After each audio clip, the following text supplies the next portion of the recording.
All right, we are in Algebra 2, Lesson 1-7, Compound Inequalities. Today is the 12th of September, 2023. Oh my god, I wrote the date wrong. You're good, Charlie. All right. I want to combine using the words or and. So let's do and first. Wait, no, you wrote the date wrong. Wait, no. The 12th of September, 2023. My bad. Yeah. I was tripping. You're good. All right. So I'm going to create a bunch of different inequalities here. We're going to compare them with and versus or. So essentially, I'm combining two inequalities into one using this word. Sometimes I will use this word. You have to be careful which one I'm using.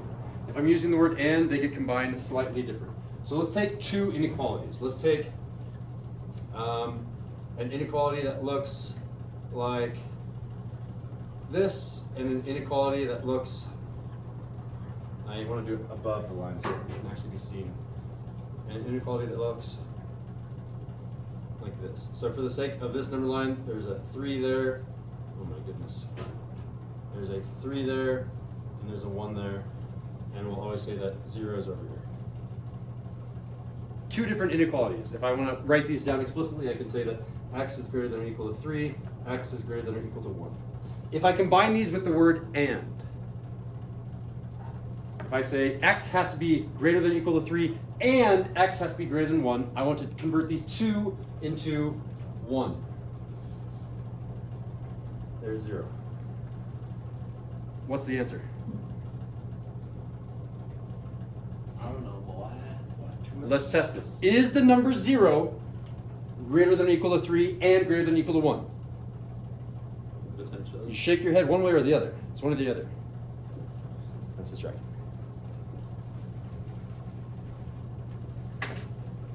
You shake your heads no.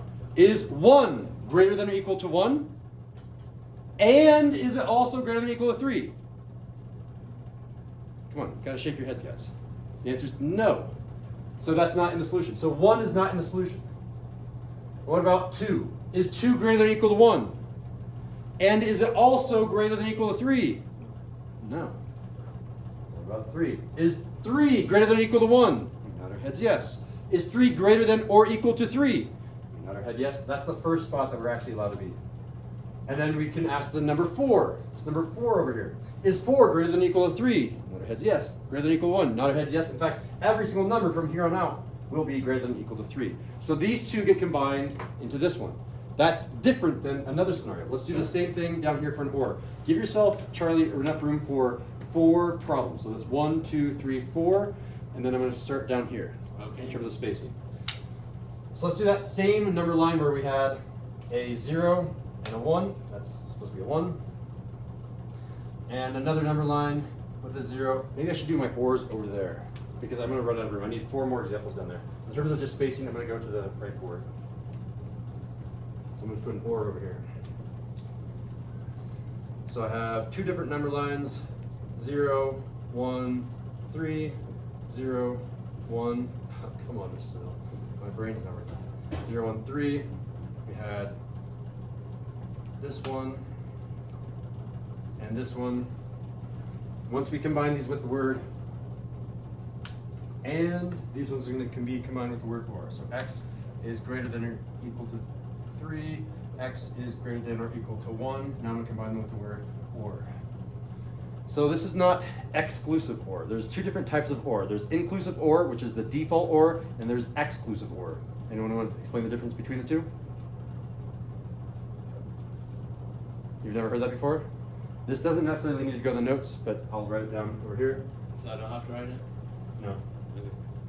Inclusive or versus exclusive. When I use or, I'm usually talking about inclusive or. Inclusive or says, would you like potatoes or carrots?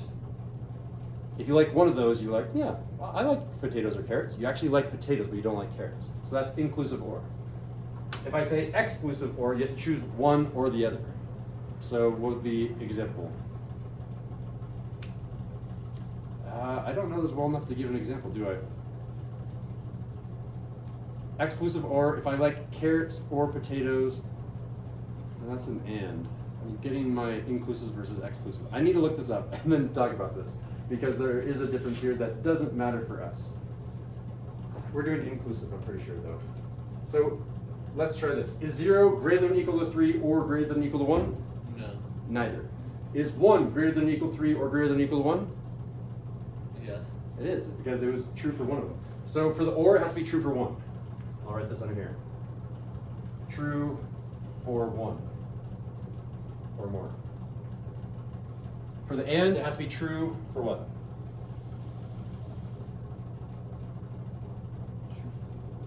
True for both or all.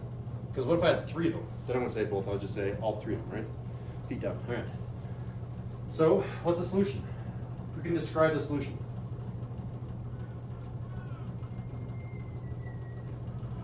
There's the number 0. There's the number 1. There's the number 3. The solution over here was x is greater than or equal to 3. What's the solution over here? Let's work it out then. Oh, you want to try it? Go for it.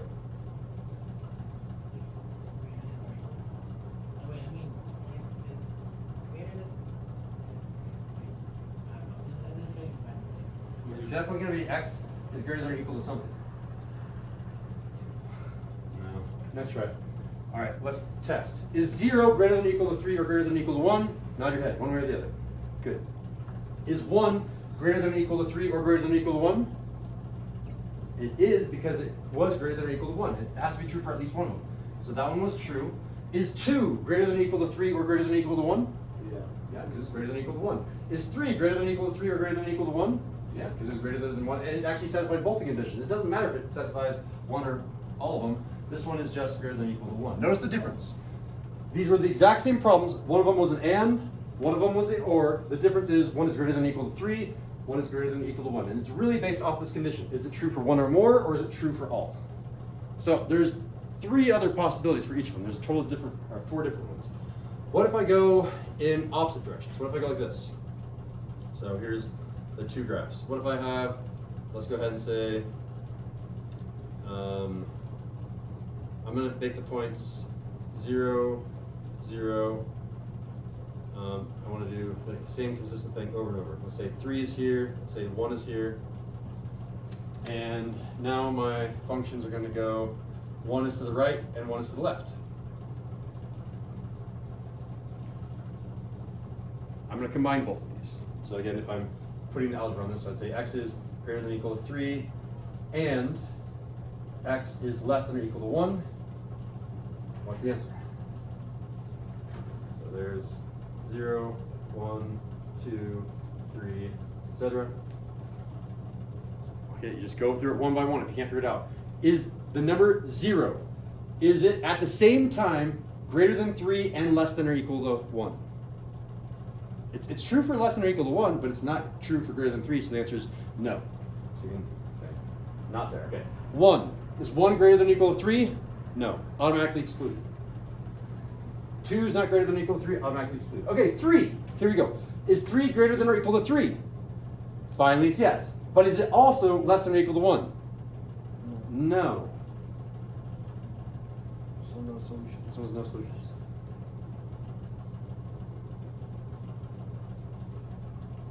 I abbreviate solutions like that. Let's see what happens over here. Over here, I have the same exact graph. So Mr. Snell, how fast can I go? Mr. Treffry back there, he can copy paste because he's got technology. But I can. How do I do that? That's right, you want to show him? I've never caught. You've never done a calculus, both of you.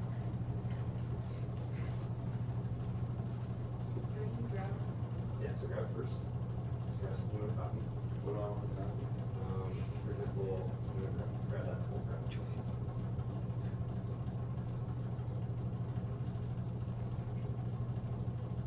Go. Then with your finger, then you just press and hold down. Copy. Your finger down here, press and hold down. Paste. You can do better or bigger, smaller, rotate, do whatever you want. Cool. Nice. x, right? And then you go back to the pencil, right? Say. Right, it's so cool. All right, so I say that x is greater than or equal to 3, x is less than or equal to 1, and or. Anyone have an idea what the final graph is going to be like over here? Here's 0, 1, 2, 3. Put a 4 on here, I'll put a -1 out here. What do you think? Let's go through these one at a time. I extended it a little bit because I know what's about to happen. Is negative, let's start with 0 actually. Is 0 greater than or equal to 3 or less than or equal to 1? Has to be true for one of those. Is it true for one of those? Which one is it true for? Top or bottom? Bottom, yeah. 0 is less than or equal to 1. So yeah, let's go ahead and say yes. So I'm going to put a point here. Is 1 greater than or equal to 3 or less than or equal to 1? Is it less than or equal to 1? It is equal to 1. So yes. So probably everything between there. What about 2? Is 2 greater than or equal to 3 or less than or equal to 1? No. So not there. Is 3 greater than or equal to 3 or less than or equal to 1? Is 3 equal to 3? 3 is greater than or equal to 3, so yes, here. Is 4 greater than or equal to 3?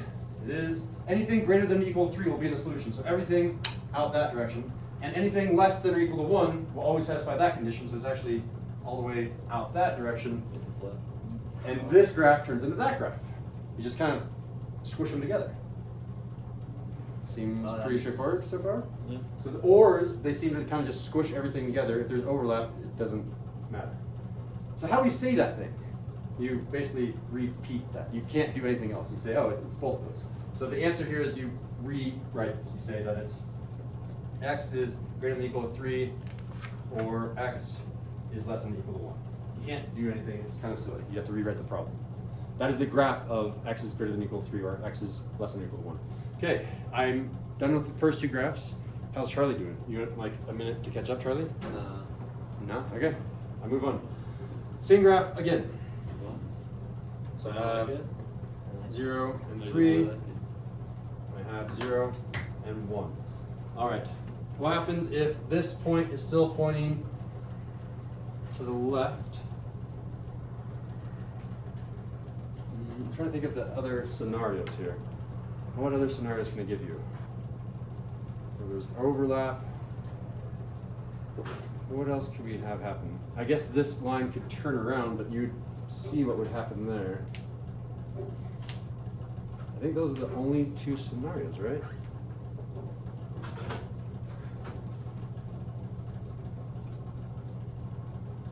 Oh, what if they're going, I see another one. What if you go like this?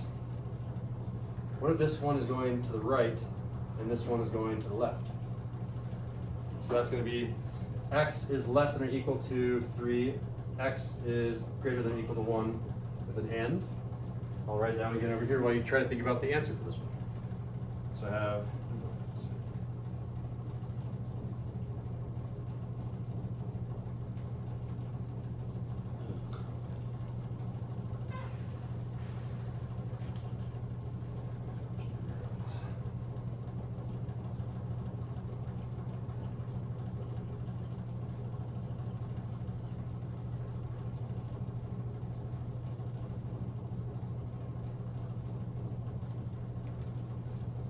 all right. You have the answer yet, guys?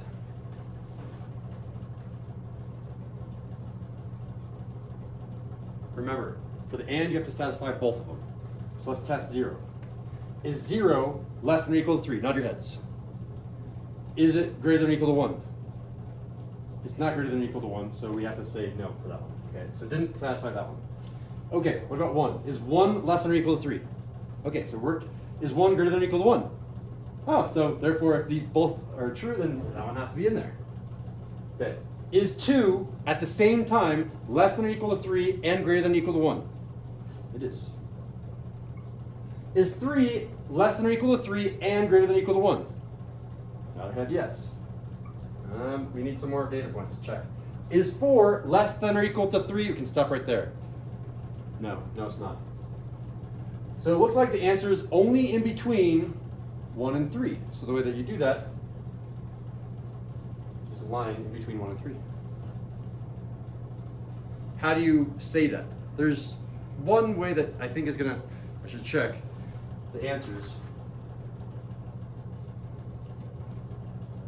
Yeah, there's the inequality notation. So the answer to this one that you'll be seeing is something like this. X. Where does X live between? It lives between lower bound, upper bound. Lower bound is 1, upper bound is 3. This is inequality notation, and compound inequality notation sometimes has X in between two different numbers. Usually they're always a less than sign and a less than sign, or less than or equal to sign. So just be careful. This is the hardest notation that we're doing today. It's right here. Most confusing part, right there. How to get that notation from this graph.